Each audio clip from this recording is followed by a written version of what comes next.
नवपाषाण काल। इससे पहले हम पढ़ चुके हैं प्रागैतिहासिक काल में पूरा पाषाण काल और मध्य पाषाण काल। अब नवपाषाण काल का जो काल है उसको माना जाता है 9000 से 2500 BC।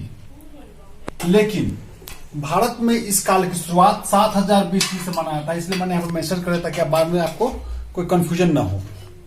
ठीक है, असल में इस समय तक आते आते मानव जो है वो पशुपालन सीख गया था। हम लोग को पता है कि नवपाषाण काल में हम लोग को मेहरगढ़ से कीर्थर और सुलेमान पहाड़ियों के बीच में कृषि का प्रथम साक्ष्य मिला था।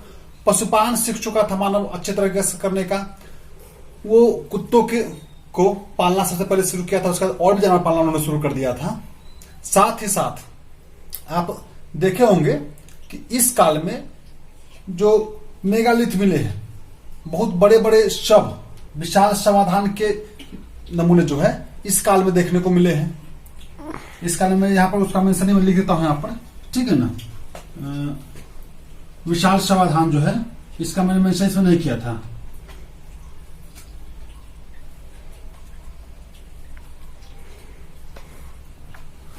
इसी काल में मिला है। इस काल में एक और चीज देखने को मिला है कि लोग जीवन के बाद जीवन पर भी विश्वास रखते थे, इसीलिए वो मरने वाले के साथ उसके पालतू जानवर और कुछ खाने पीने की सामग्रियों को भी दफन कर देते थे। जैसे मिला है कि मालिक के साथ कुत्ता को दफन किया हुआ। ठीक है, हम यहाँ पॉइंट में आते हैं तो देखिए इस काल में कृषि काफी अच्छे तरीके से हो रहा था, पशुपालन हो रहा था। पत्थर को घिस कर लोगों ने औजार बनाना सीख लिया था। पत्थर को घिस कर नुकीला बनाना, अपने अनुसार उसको शेप देना उनको, और हर शेप से क्या फायदा है ये इनको पता चल गया था। हथियार बनाना भी उन्होंने सीख लिया था। इस समय में पत्थर की कुल्हाड़ी का प्रयोग करने लगे थे।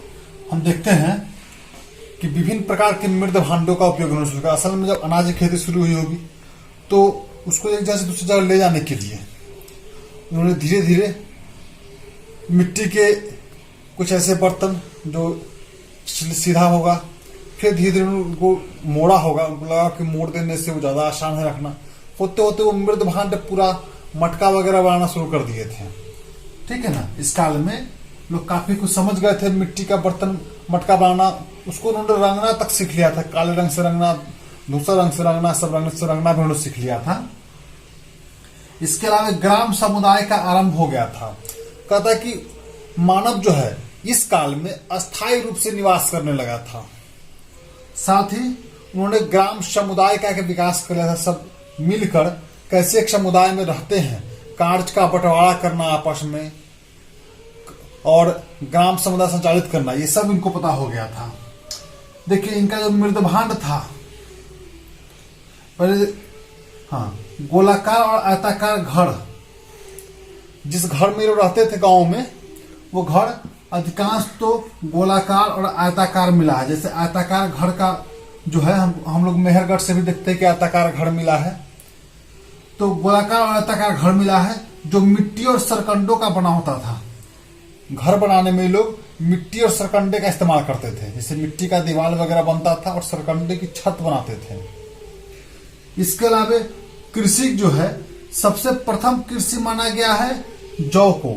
सबसे पहले खेती जौ की शुरू हुई, उसके बाद गेहूं की खेती शुरू हुई। मेहरगढ़ से जो सबसे प्राचीन कृषि का स्थल है,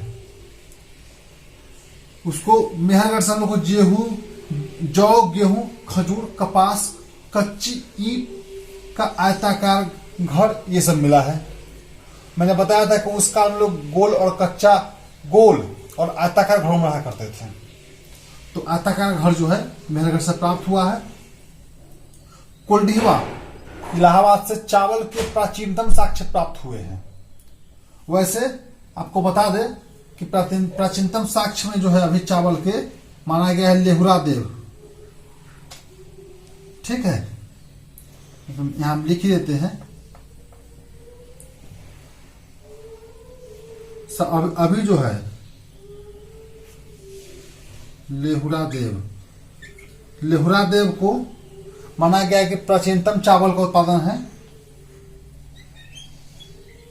लेकिन इसमें क्या ध्यान देना है अगर चावल उत्पादक पूछता है प्राचीनतम और ऑप्शन में कुलडीहवा है, लेहुरादेव नहीं है, तो कुलडीहवा को देना है, और नहीं तो लेहुरादेव को देना, लेहुरादेव जो अभी नया में मिला है।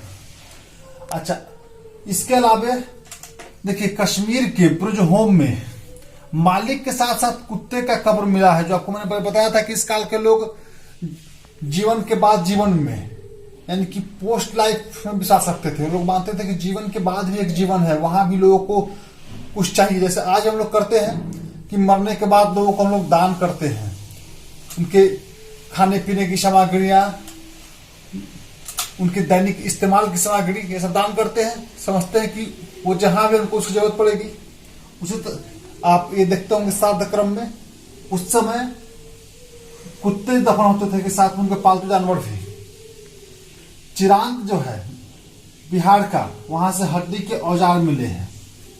झारखंड बिहार का अगर एग्जाम होता है तो उसमें बिहार संबंधित क्वेश्चन या झारखंड संबंधित क्वेश्चन होता है, तो उसमें चिरांद का महत्व बढ़ जाता है। चिरांद महत्वपूर्ण स्थान है जो सारण में पड़ता है बिहार के, तो वहां से हड्डी का औजार मिला है। वो भी मुख्यतः हिरण के सींग का बना हुआ औजार मिला है। हिरण का सींग नुकीला होता है तो उसको औजार के रूप में इस्तेमाल किया गया था। उस समय जो मृदभांड था, जो मिट्टी के बर्तन जो पॉलिश था, उसमें पॉलिश किया हुआ बर्तन मिलता था। काला मृदभांड काले रंग का था, जो पॉलिश करके चिकना बनाया हुआ था। इसके अलावा धूसर मृदभांड काला था, फिर धूसर मृदभांड भी था, जिस पर चटाई छाप, धूसर मृदभांड, इसके अलावा चटाई छाप वाले मृदभांड। चटाई छाप समझते हैं ना, जो इस तरह से इस पर निशान किया होता है, इस तरह से चरखुट का जो निशान होता है उसको चटाई छाप बोलते हैं। तो चटाई छाप का किया हुआ मृदभांड उस समय था, वो लोग उस पर डिजाइन बनाते थे। ठीक है। पिकली हल कर्नाटक से राख मिला है, मतलब उस समय लोग आग का व्यापक उपयोग, आपको बताए थे कि लोग सीख चुके थे। चूंकि आग मिल तो बहुत पहले गया था, लेकिन आग का उपयोग नहीं पता था लोगों को। लोग खाना पकाया खाना नहीं जानते थे, वो सीखने में काफी समय लगा। स्थल जो है सरुतरु और मारफ जो है, मारफडोला, सरुतरु और मारफडोला, ये कहाँ है? असम में, जिसके प्रमुख स्थल है। इसके अलावा उतनूर आंध्र प्रदेश में है, चिरांद और शनिवार बिहार में है। बुर्ज होम और गुफ कराल ये कश्मीर में है, दोनों के दोनों। कोल्डीहवा और महागढ़ दोनों यूपी में है। कोल्डीहवा जहां चावल के साक्ष्य मिले हैं। आपको बताते हैं कि अभी अभी जो साक्ष्य लेहुरादेव से मिला है वो लेहुरादेव भी यूपी में है, तो यहां पर लेहुरादेव भी जुड़ जाएगा। पयमपल्ली तमिलनाडु में है। ब्रह्मगिरी और कोडक्कल, पिकलीहल, हल्लूर, मस्की, संगेनकल्लू, ये सारे कर्नाटक में है। कर्नाटक में काफी साइट मिला है, जैसे ब्रह्मगिरी हो गया, कोडक्कल हो गया, पिल्लीहल हो गया, हल्लूर हो गया, मस्की हो गया, संगेनकल्लू हो गया। आपको नाम से पता चल जाएगा कर्नाटक का है। मेहरगढ़ आपको पता है कहाँ है? बलूचिस्तान प्रांत में, पाकिस्तान में पड़ता है, जहां सबसे पहले कृषि का साक्ष्य मिला है। एक और चीज जान लेते हैं कि काल, चूंकि ये नवपाषाण काल छोड़कर अगले अध्याय में हम लोग ताम्र पाषाण पढ़ेंगे और ये पाषाण काल खत्म हो जाएगा।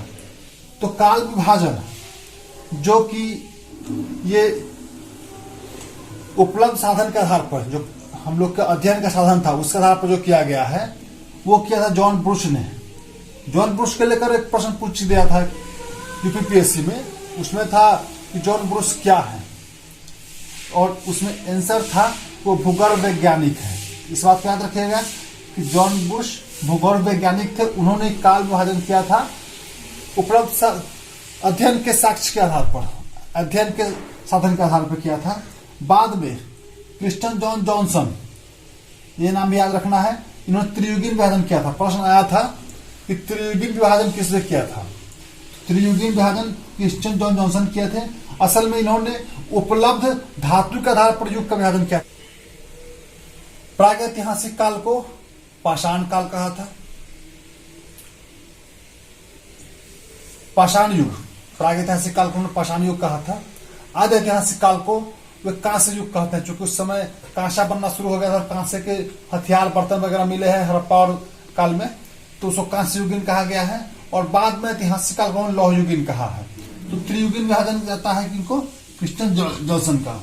एक और चीज जो प्रश्न पूछता है कि पूरे दुनिया का जो पुरातत्व सर्वेक्षण विभाग का संग्रहालय है वो कहाँ पे है, तो कोपेनहेगन संग्रहालय डेनमार्क में पड़ता है। एक प्रश्न आया था इसके बारे में भी, इसीलिए मैंने इसको बाद में नोट डाउन किया है। प्रश्न आया था, उसमें पूछा गया था कि कोपेनहेगन संग्रहालय किस चीज से संबंधित है, तो इसका पुरातत्व से संबंधित है, याद रखिएगा कोपेनहेगन संग्रहालय जिसमें।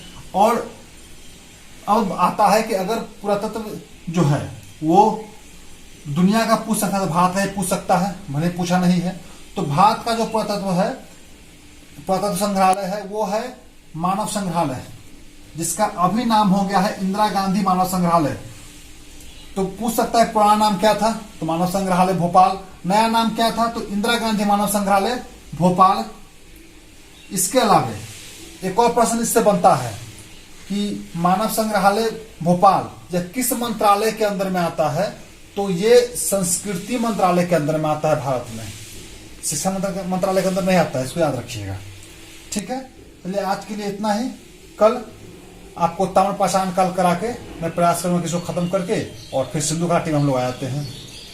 धन्यवाद।